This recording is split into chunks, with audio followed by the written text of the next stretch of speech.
सारंगपुर में रहने वाला कुमार अब कॉलेज जाने लगा था। कुमार पढ़ाई लिखाई में अच्छा था, लेकिन उसकी एक बुरी आदत की वजह से उसके माता पिता चिंतित रहते थे और वो आदत थी किसी को भी बेवजह परेशान करना और उसका आनंद उठाना। बेटा कुमार, ये क्या कर रहे हो? छोड़ दो उस गरीब कीड़े को। नहीं बाबूजी, देखिए ना कितना मजा आ रहा है। कुमार, अब तुम बड़े हो गए हो, किसी को बेवजह परेशान करना बुरा है बेटा। हाँ माँ, लेकिन अभी मैं छोटा हूँ और बड़ा हो जाऊंगा तो ये आदत छोड़ दूंगा, प्रॉमिस। ये कुमार का हमेशा का जवाब था, लेकिन उसके व्यवहार में कोई बदलाव नहीं आया था। कॉलेज का समय हो रहा है, निकलो अब। हाँ, निकलता हूँ।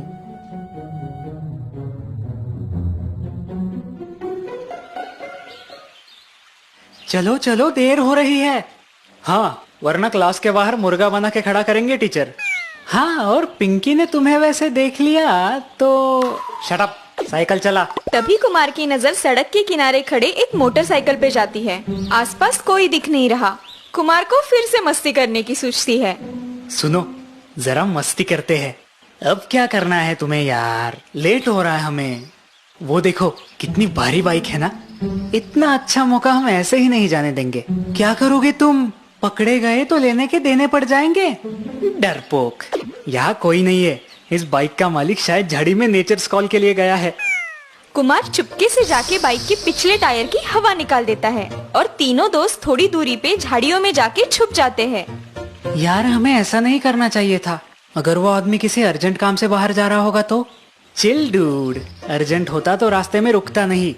कुछ समय बाद एक नौजवान झाड़ी से बाहर निकलता है और बाइक के यहाँ पहुँचता है और बाइक का पिछला टायर पंचर देख परेशान हो जाता है। अरे यार, ये क्या हुआ?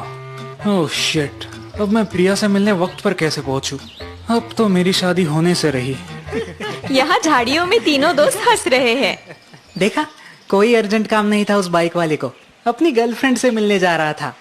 कई बार समझाने के बाद भी कुमार के व्यवहार में कोई बदलाव नहीं आया था। एक दिन कुमार के नाना जी उनके घर कुछ दिन रहने आते हैं। कैसे चल रहा है सब कुछ रेवती बेटा? जी बढ़िया है पिताजी। और हमारा लाडला नाती कुमार कैसा है? उसी की थोड़ी चिंता है पिताजी। रेवती अपने पिताजी को कुमार के बर्ताव के बारे में बताती है।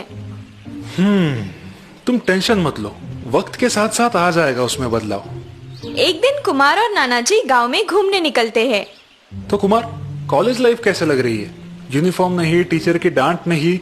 हाँ नाना जी, बहुत मजा आ रहा है। हर रोज नए कपड़े, लेकिन यहाँ भी लेट होने पर मुर्गा बनाते हैं। ओ सच में? शायद टीचर्स को लगता होगा तुम अभी भी बड़े नहीं हुए हो। सब बड़े अपनी अपनी सुविधा के अनुसार कभी हमें बड़े बनाते हैं या कभी छोटे। चलते चलते दोनों एक मंदिर के पास पहुँचते हैं। मंदिर बिल्कुल खाली है। बाहर सीढ़ियों के पास जूतों की एक जोड़ी है। शायद कोई एक आदमी अंदर गया है। कुमार को मस्ती करने की इच्छा होती है। नाना जी, अगर हम ये जूते कहीं छुपा दे तो कितना मजा आएगा ना। लेकिन क्यों बेटा, इससे तुम्हें क्या मिलेगा? आनंद नाना जी, आनंद। जब वो आदमी उसके जूते के लिए परेशान हो जाएगा, रोएगा, तब सोचिए हमें कितना मजा आएगा। नाना जी समझ जाते हैं कि यही सही मौका है कुमार को अच्छी सीख देने का। कुमार, आज कुछ अलग करते हैं और देखते हैं क्या होता है। नाना जी कुमार को 10 रुपए के 6 सिक्के देते हैं और उस आदमी के हर जूते में 3-3 सिक्के रखने के लिए कहते हैं। नाना जी, इससे तो आपका नुकसान हो जाएगा। देखते हैं, हो सकता है फायदा भी हो। नाना जी और कुमार थोड़ी ही दूर सीढ़ियों पे बैठ के उस आदमी का इंतजार करते हैं। थोड़ी ही देर में वो आदमी बाहर आता है। उसकी हालत काफी खराब दिख रही है। यह आदमी बहुत गरीब और भूखा प्यासा लग रहा है ना नाना जी। शायद मुसीबत में है। गरीब आदमी बाहर आके अपने जूते पहनने लगता है। तभी उसे जूतों के अंदर रखे हुए सिक्कों का एहसास होता है। वो सिक्के निकालता है। अरे ये क्या, 10 रुपए के 3 सिक्के? ये कहाँ से आए? यहाँ तो कोई भी नहीं दिख रहा। फिर वो दूसरे जूते में पैर डालता है और फिर उसे 10 रुपए के और 3 सिक्के मिलते हैं। आदमी खुशी से रोने लगता है, भगवान को धन्यवाद देता है। हे भगवान, तेरा लाख लाख शुक्र है जो तूने किसी भले आदमी को मेरी मदद करने की बुद्धि दे दी।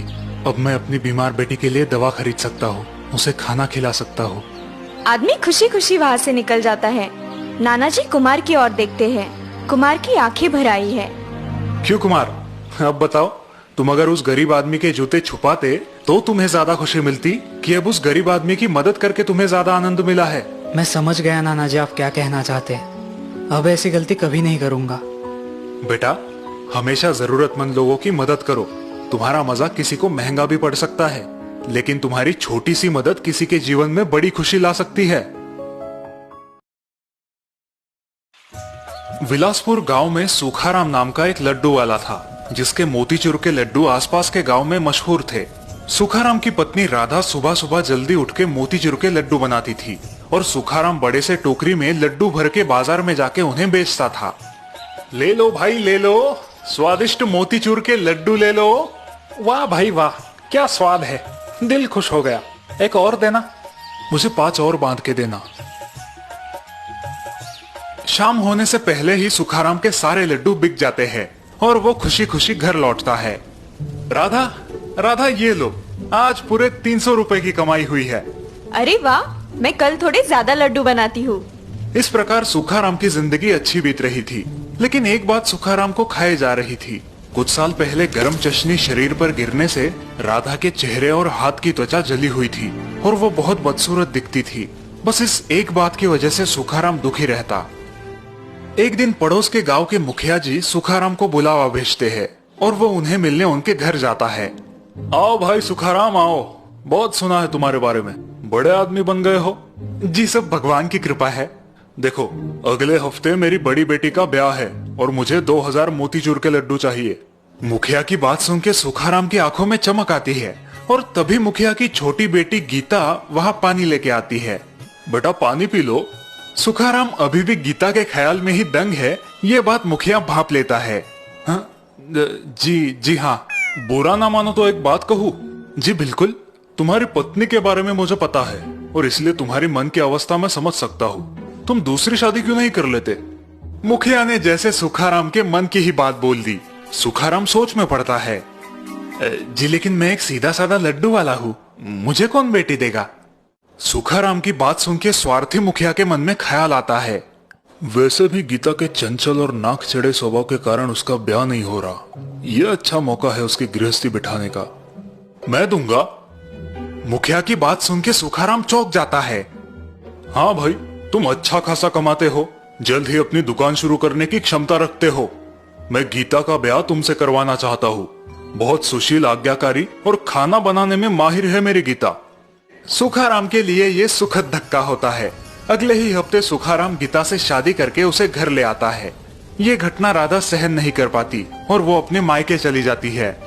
गीता, कल से तुम मोतीचूर के लड्डू बना देना। जी। दूसरे दिन से गीता मोतीचूर के लड्डू बनाने लगती है, लेकिन चूल्हे की तपन से चिढ़ जाती है और नाराजी से लड्डू बनाती है। हाय हाय, कितनी गर्मी है यहाँ। मेरा चेहरा चूल्हे में फूंक मार मार के खराब हो जाएगा और ये गरम गरम लड्डू मेरे नाजुक सुंदर हाथों को भद्दे बना देंगे। सुखाराम गीता ने बनाए लड्डू लेके बाजार चला जाता है। हमेशा की तरह बिक्री शुरू करता है। लोग आते हैं, लड्डू लेके जाते हैं। सुखाराम खुशी से घर लौटता है। गीता, आज सारे लड्डू बिक गए, कल थोड़े ज्यादा बना देना। सुखाराम की बात सुन के गीता मन ही मन गुस्सा होती है। मेरी सुंदरता की कोई कदर ही नहीं है इन्हें बस लड्डू में दिलचस्पी है। 5-6 दिन बाद सुखाराम बाजार में लड्डू बेचने जाता है। उसे अचरज होता है कि अब लड्डू खरीदने वाले कम क्यों हो गए हैं। कमाल है, अब तक तो मेरी टोकरी आधी हो जाती है, लेकिन आज अभी तक 10 लड्डू भी नहीं बिके।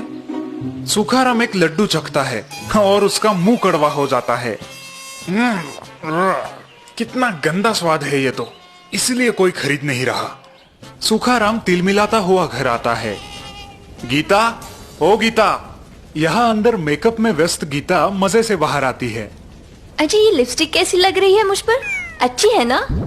ये क्या स्वाधीन लड्डू बनाए हैं तुमने, मेरा सारा धंधा टूट गया है।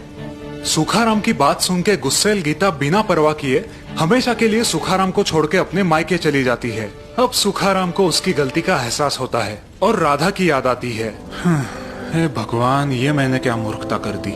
मेरी राधा कितनी अच्छी थी, कभी मुझे उल्टा जवाब तक नहीं दिया बेचारी ने, और मैंने उसके साथ इतना बुरा सलूक किया।